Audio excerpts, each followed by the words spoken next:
Fire Victims by www.credibility.com. About 3 years ago, my wife and I were doing some casual house hunting, knowing we couldn't afford anything right then but wanting to learn the market for when we were ready to buy a house. We were in a nice neighborhood when we came across what could be a beautiful 2-story house, but it was seemingly under construction. The property was a nice size, and the house was about 75% complete.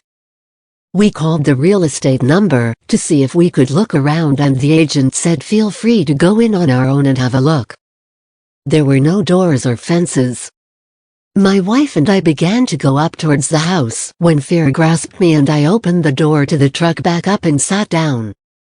As I looked at the house, I clearly saw, where before there were empty paneless windows, 2 children and a middle-aged woman leaning out, reaching between windows. I saw fire. It was not crystal clear, but very definitely the top of the house was on fire and those people were trapped. I called to my wife to leave immediately. I was so shaken that I had her drive. We drove away. I heard screaming.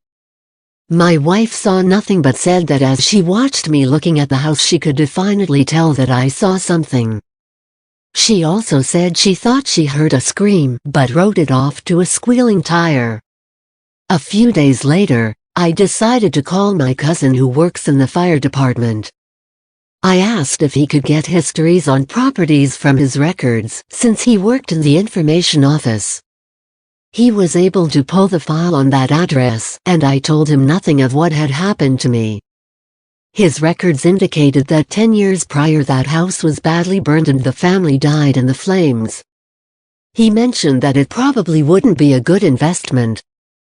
To this day I have avoided driving past that house again.